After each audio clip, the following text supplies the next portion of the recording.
안녕하세요, 롱자입니다. 오늘은 현장에 나와 있는데요. 왼쪽 뒤에 보시면은 회색 저기 비계가 있잖아요. 저기 이제 건축 현장인데요. 나와서 소장님이랑 지금 얘기하고 돌아왔는데, 원래는 저 앞에서 카메라를 켰거든요. 근데 이제 일하시는 선생님들께서 약간 좀 불편해 하시더라고요. 그래가지고 얼른 껐습니다.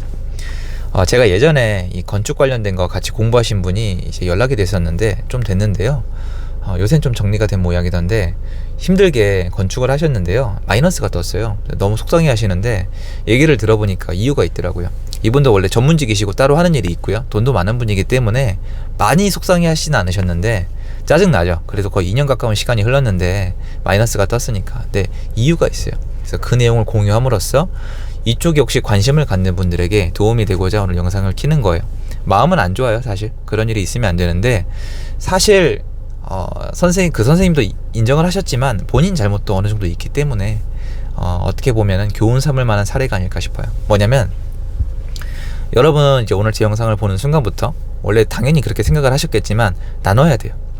시행사가 있고 시공사가 있어요. 감리는 뺍니다. 오늘 영상은 시행사가 있고 시공사가 있는데, 쉽게 얘기하면 이런 식으로 예를 들면 돼요. 저기 땅 누가 샀을까요? 시행사. 저기 저 건물 짓기로 누가 있을까요? 시행사. 저기 대출 누가 받았을까요? 시행사. 저기 나중에 누가 팔아먹을까요? 시행사요. 지금 저기 건물 누가 지어요? 시공사. 저기 일하는 선생님들 누가 뽑아요? 시공사. 실제로 짓는 건 시공사요. 시행사는 돈을 어디서 벌어요? 나중에 저 건물을 사가는 사람한테, 또는 나중에 저 건물을 실제로 이용하는 사람들한테 대가를 받아요. 그 외에는 없어요. 다 인풋이에요. 그 다음에 은행과의 동업이죠. 시공사는 돈을 누구로부터 받아요? 저기 시행사로부터 받아요. 완전 다른 내용이에요. 그래서 시행사는 주로 경쟁 입찰을 통해서 시공사를 많이 뽑는 편이에요. 그 시공사들 중에서 우두머리들이 여러분이 알고 있는 대우건설이나 롯데건설이나 아니면 뭐 HDC나 삼성이나 이런 일군건설사들이 종건들 중에, 시공사들 중에 거의 이 탑이야, 탑. 걔네들이 있는 거예요. 시행사는 달라요. 한국에 있는 큰 시행사는 여러분들이 의외로 이름을 잘 몰라요. 근데 예를 들어서 그러면 대장동에 화천대유 사건이 있었잖아요. 화천대유는 시행사일까요? 시공사일까요? 시행사죠. 탄 까는 애들. 야, 여기 땅 사.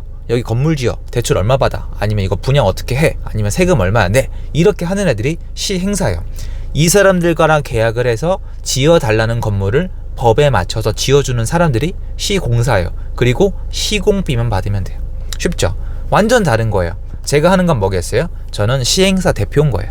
시공사랑은 상관이 없어요. 그리고 참고로 시행사를 만드는 것, 시공사를 만드는 것 둘 다 돈이 들어가고 자격이 갖춰져야 되고요. 특히 종합건설사를 만들면 1년에 돈이 엄청 깨져요. 직원 수에서부터 자격증, 그리고 자본금 다 지켜야 됩니다. 쉬운 게 아니에요. 근데 문제가, 시중에 여러분 시행사랑 시공사를 둘 다 하는 데가 있어요. 그리고 여기가 요새 재테크 시장이 굉장히 활성화됐기 때문에 컨설팅도 합니다. 근데 이분이 거기서 컨설팅을 받은 거예요. 왜냐면 말씀드리지만 종건과 시행을 둘 다 하면은 규모가 크기 때문에 믿을만 합니다. 근데 문제가 있죠. 시행사는 아까 제가 뭐라고 말씀드렸죠? 판 까는 애, 돈 되는 애라고 했잖아요. 그리고 시공사를 경쟁 입찰을 통해서 뽑는다고 했는데, 이 회사가 알고 보니까 여러분 시행과 시공을 둘 다 갖고 있어요. 그러면 컨설팅을 받으면 이 고객은 시행을 할까요? 시공을 할까요? 시공을 할 리가 없죠. 할 줄도 모르고 그건 컨설팅 해줄 수가 없는 거예요. 시공은 시공사의 영역이니까 컨설팅 한다 하면, 건축주가 된다 하면 시행을 알려주는 거죠. 근데 문제가 뭐예요? 이 회사가 시공사를 이미 가지고 있다는 거예요. 경쟁 입찰을 통해서가 아니라 수의 계약을 할 확률이 높겠죠. 그런데 컨설팅을 받으면서 당연히 회사의 말을 들을 수밖에 없죠. 사라는 땅을 사고 시키는 은행에서 대출을 받고, 이게 나쁘다는 게 아니에요. 잘 해줘요. 그리고 얘네 회사에서 시공을 한단 말이에요. 근데 문제가 여기서 나와요. 시행자는 저기 나중에 비싸게 안 팔리거나 저기를 쓸 사람이 없으면 망해요. 근데 시공사는 시행자가 돈을 주는 이상 돈을 벌어요. 이해되세요? 그럼 시행에 대한 컨설팅을 받는데 같은 회사에서 시공을 맡았단 말이에요. 그러면 이 건축 현장에 마이너스가 떠도 이 회사는 돈을 벌죠. 그리고 컨설팅 비를 어떻게 계약하느냐에 따라 다르지만 고정 비용을 좀 받아요. 그러니까 돈이 또 깨져요. 근데 이분이 마이너스가 떴잖아요.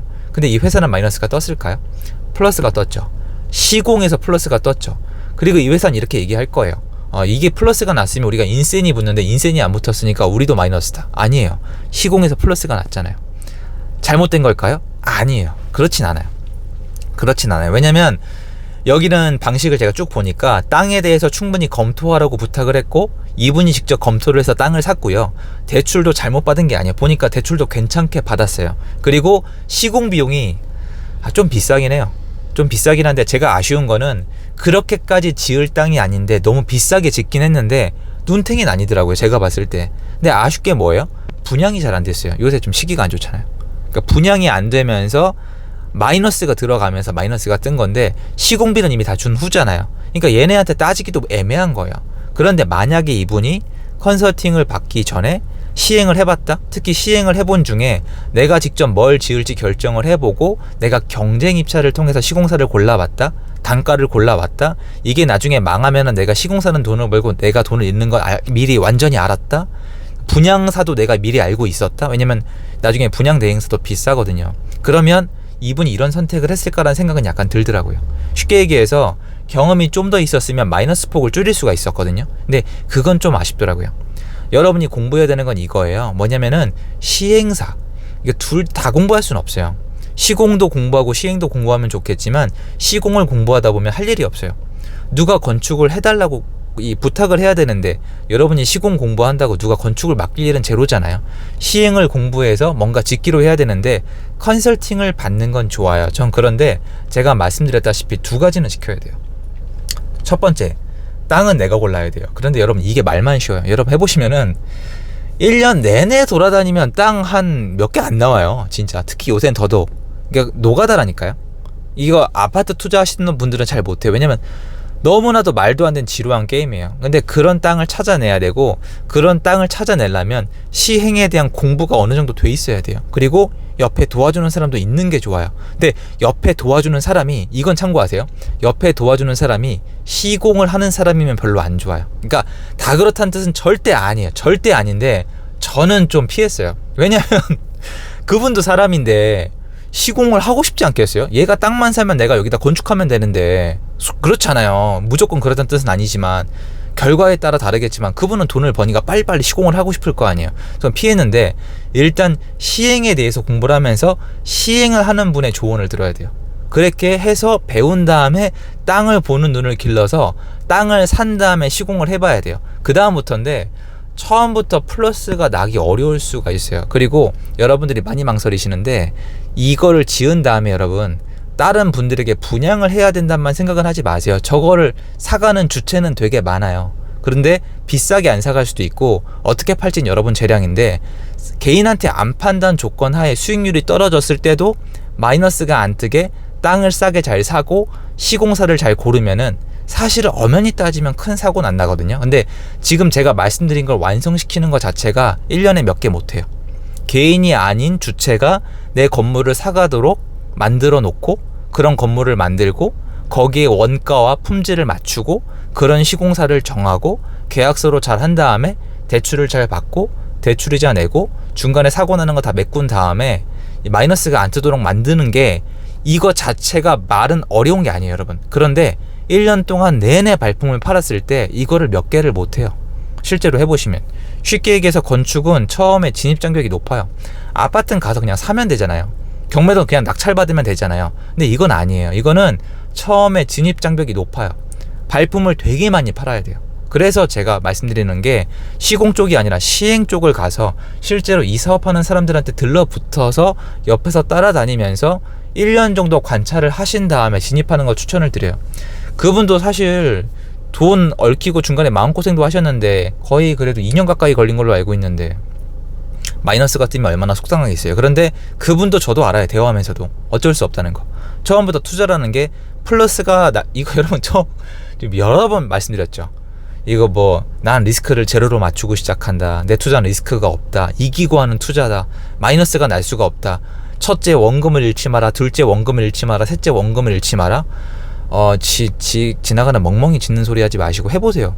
재벌이죠, 여러분. 말이 된다고 생각하세요? 아니에요. 다 받아들여야 되는데 어쨌건 여러분이 시공 쪽, 그러니까 이 건축을 준비하시는데 시공 쪽이랑 먼저 얽히시면은 저는 별로였어요. 제 개인 경험이. 왜냐면 시공 쪽에 있는 분들은 시공을 해야 되거든요. 근데 나는 들어왔을 때 시행을 할 수밖에 없으니까 일단 시공을 하고 싶어 하신단 말이에요. 근데 안 좋고, 시행을 하는 사람들을 따라다니면서 돈을 어떻게 남겨 먹는지를 먼저 안 다음에 시공사를 고르는 법, 그리고 땅을 고르는 법, 이 두 가지만 알면 저는 주변에 마이너스 뜨진 않으시더라고요. 그래서 내용이 단순하진 않지만 여기가 진입장벽이 높고, 먼저 배워야 되는 거는 시공사를 고르는 거를 봤던 그 시행사의 옆에서 돈을 남겨 먹고 그 사람이 어떻게 땅을 고르는지, 이걸 먼저 배워야 된다. 어떻게 건축물이 올라가는지가 먼저가 아니라는 거, 실제로 실전에 들어오시면 그걸 말씀드리고 싶어서 영상을 찍은 거예요. 그래서 최대한 한 분도 안 나왔으면 좋겠어요. 그분 이렇게 요 선생님처럼. 안 좋은 사례잖아요, 사실. 저도 제 사례가 되면은 되게 속쓰릴 것 같은데 얼마나 속상합니까. 그래서 영상을 좀 준비해왔습니다. 도움됐으면 좋겠고요. 저는 이게 제가 봤을 때는 한 2달 반? 한 3달 안 걸려서 완공이 되지 않을까 해서, 완공된 다음에 또 보여드릴 수 있도록, 아니면 중간에 또 이슈가 있으면은 말씀드릴 수 있도록 하겠습니다. 감사드리고요. 그래서 날씨가 왔다 갔다 하니까 건강 유의하세요. 감사합니다.